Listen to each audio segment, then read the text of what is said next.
पाकिस्तान में कोरोना के मुतासरीन तेजी से बढ़ने लगे। मुल्क भर में कोरोना के तस्दीक शुदा केसेस की तादाद 44,000 के करीब पहुंच गई। मजीद जानते हैं इस रिपोर्ट में।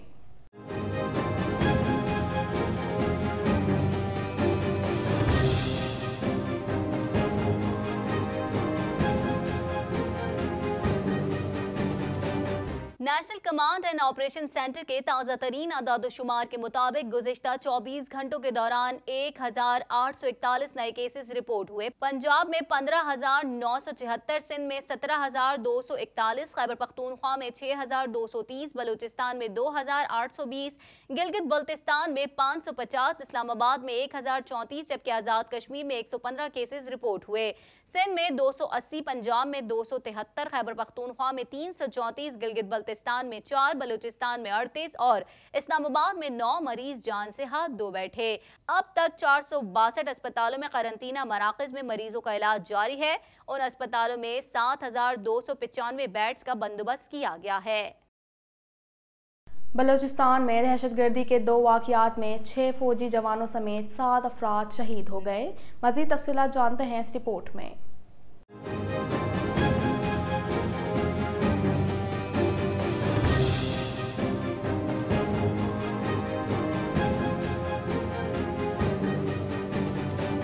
पाक फौज के शुबा ताल्लुकात आमा ISPR के मुताबिक जिला बोलान की तहसील मच के इलाके पीर गायब में FC की गाड़ी पर देसी साख्ता बम से हमला किया गया, जिसके नतीजे में 5 अहलकारों समेत 6 अफराद शहीद हो गए। पाक फौज की गाड़ी रात मामूल के गश्त के बाद अपने बेस कैंप वापस जा रही थी कि रास्ते में नर्स रिमोट कंट्रोल बम से उसे निशाना बनाया गया। FC के शोधा में जूनियर कमीशन अफसर और सिविलियन ड्राइवर भी शामिल है। शोधा के नाम नायब सूबेदार एहसानुल्लाह नाइक जुबैर, नाइक एजाज अहमद, नाइक मौला बख्श, नाइक नूर मोहम्मद और ड्राइवर अब्दुल जब्बार हैं। उधर पाक ईरान बॉर्डर के करीब मंदकेच के इलाके में दहशतगर्दों के साथ फायरिंग के तबादले में सिपाही इमदाद अली शहीद हो गया। बलूचिस्तान के सूरज ज़दा सूबे में पाक फौज पर हमले का हाल ही में ये दूसरा बड़ा वाकया पेश आया है। गुज़िश्ता हफ्ते भी सड़क किनारे नर्स बारूदी मवाद के जरिए फौज की गाड़ी को निशाना बनाया गया था, जिसमें 6 जवान शहीद हो गए थे। वफाकी वजीर रेलवे शेख रशीद ने कहा है कि शहबाज शरीफ का केस बहुत संजीदा है। रेलवे में SOPs पर अमल दरामद की खुद निगरानी कर रहा हूँ। मजीद जानते हैं इस रिपोर्ट में।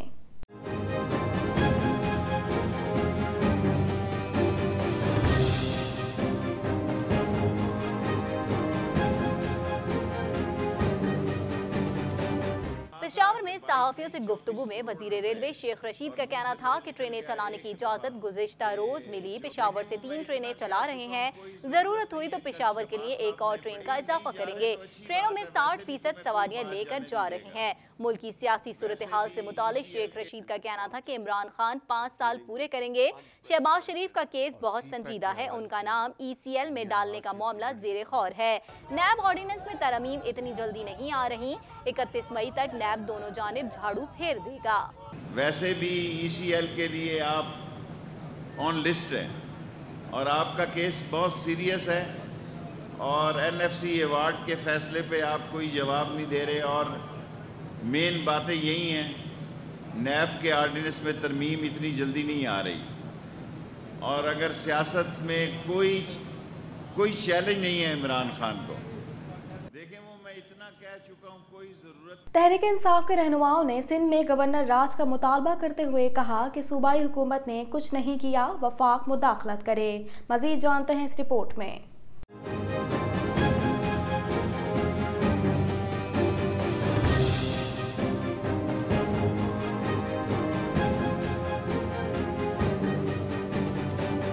PTI रहनुमा फिरदौस शमीम नकवी ने मीडिया से गुफ्तगू करते हुए कहा, आर्टिकल 245 के तहत सदर पाकिस्तान को इख्तियार दिया गया है कि जब वो महसूस करें पैसे का दुरुस्त इस्तेमाल नहीं हो रहा, वो फाइनेंशियल एमरजेंसी नाफिज कर देंगे। वजीर आला रोजाना मीटिंग में बैठते हैं, विफाक से जो चाहिए मांगे। डॉक्टरों को मरीजों की खिदमत करके इबादत का बेहतरीन मौका मिला है, आवाम का डॉक्टरों पर हक है। फिरदौस शमीम नकवी का कहना था कि चीफ जस्टिस के फैसले ने साबित कर दिया सिंध हुकूमत गलत है। आज का ये वतीरा है, कोई गोली लगने से भी मर जाए तो उसे कोरोना केस कह दिया जाता है। इससे आजकल ये वतीरा है, तरीक़ाकार है कि गोली भी लग जाए और उससे मर जाए तो उसको कोविड कह दो। डिस्ट्रिक्ट वेस्ट का एक केस है, हम सामने पेश कर देंगे। कराची में 2007 से एक बूंद पानी का इजाफा नहीं किया। कराची में 2007 से एक बूंद पानी का इजाफा नहीं हुआ। हलीम आदिल शेख ने कहा कि सबसे ज्यादा एंटी करप्शन के लिए प्रोडक्शन ऑर्डर जारी किए गए। पीपल्स पार्टी सिंध असेंबली में नेल्सन मंडेला बन जाती है। लाड़काना को टारगेट किया जा रहा है। भुट्टो के वारिसों से बदला लिया जा रहा है।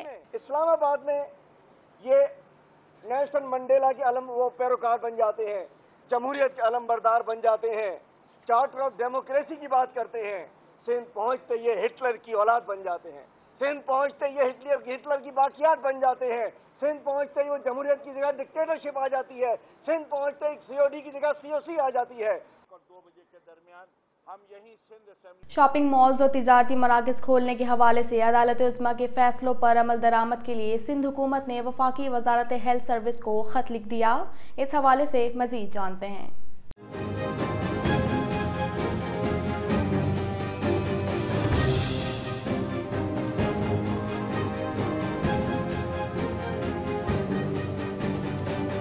महकमे दाखिला सिंध के एडिशनल चीफ सेक्रेटरी ने विफाक को खत इरसाल कर दिया है, जिसमें सिंध हुकूमत ने शॉपिंग मॉल्स खोलने से मुतालिक विफाकी हुकूमत से तजावीज़ मांगी हैं। खत में कहा गया है कि कौमी राब्ता कमेटी इजलास में फैसला हुआ था कि शॉपिंग मॉल्स 31 मई तक बंद रहेंगे। किसी सूबे के इनफरादी फैसले और वजारत सेहत से इजाज़त के बारे में सिंध को आगाह नहीं किया गया।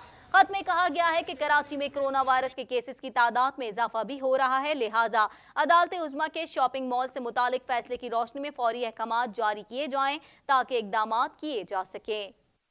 कोरोना लॉकडाउन के बायस हालात ने ऐसा रुख बदला कि दीगर मेहनत कशों की तरह कराची के साहिल पर लोगों में खुशियां बिखेरने वाले ऊंट बान भी इन दिनों मुआशी बदहाली का शिकार हैं। मजीद जानते हैं इस रिपोर्ट में। ऊंट बानों के मुताबिक क्लिफ्टन कराची के साहिल पर रोजी कमाने वाले वो कुल 70 सारबान हैं, जिनके पास तकरीबन 50 ऊंट हैं, जो कई दिहाइयों से यहाँ काम करके अपना गुजर बसर कर लिया करते थे। लेकिन उनकी जिंदगी में ये पहला मौका आया है कि वो उनके अहले खाना और ऊंट 2 माह से खाने तक को तरस गए हैं। उनके साथ उनके ऊंटबान भी भूख का शिकार हैं, क्योंकि एक ऊंट की ग़िज़ा पर यौमिया तकरीबन 400 रुपए फी होते हैं, जिसकी फराहमी इन हालात में उनके लिए मुमकिन नहीं रही, जिसके बायस जंगली झाड़ियाँ काट कर ऊँटों को दी जा रही हैं। एक और ऊंटबान ने बताया कि अब उन्हें खुद और ऊंटों के लिए खुराक कोई उधार में भी नहीं दे रहा, जिसके बायस वो सख्त परेशानी का शिकार हैं। एक कट्टा 400 रुपए का है और ये एक कट्टा सुबह शाम एक ऊंट का है। तकरीबन यहाँ पे 40 से 50 ऊंट है। हम लोग दाना लाते थे पहले उधार पे, अभी उधार वाले ने भी मना कर दिया कि भाई हम उधार पे दाना नहीं देते। ऊंटबानों का कहना था कि वो ना तो भीख मांगने के आदी हैं और ना ही उन्हें ये बात अच्छी लगती है। ताहम मौजूदा हालात के पेश नज़र अगर हुकूमत उनकी कुछ इमदाद कर दे तो उनकी मुश्किलात में कमी आ सकती है। हमारे को मांगना तो आता नहीं, ना अच्छा लगता है हमारे को मांगना। बाहर जाते हैं तो लिफ्टन लगी हुई है, पुलिस वाले पकड़ लेते हैं। ऊँट भी नहीं बेच सकते हैं, ना कोई खरीद सकता है। हम लोग मेहनत करने वाले लोग हैं, मेहनत करेंगे, मेहनत से खाएंगे। हम लोग को ये किनारा खुला हुआ था, उसकी वजह से रोजी बच्चों की हम लोग कमा के थोड़ा बहुत चले जाते। इस हवाले से आयशा चुनरीगर का कहना था कि अब हम क्यों अपना गुस्सा और सब हम बेचारे एनिमल्स पे क्यों निकालते, जब उनकी आवाज़ भी नहीं है कि वो कुछ बोलें, वो अपने आप के को डिफेंड भी नहीं कर सकते। लेकिन हम इन चीज़ों के बारे में सोचते नहीं हैं। हम सोचते हैं नहीं, वो दुनिया में और प्रॉब्लम्स, हम एनिमल्स के बारे में क्यों सोचें। मुल्क की सराफा मार्केटों में फ़ी तोला और 10 ग्राम सोने की कीमतों में बिलतरतीब 2000 रुपये और 1715 रुपये का इजाफा हो गया। मज़ीद तफ़सीलात जानते हैं इस रिपोर्ट में।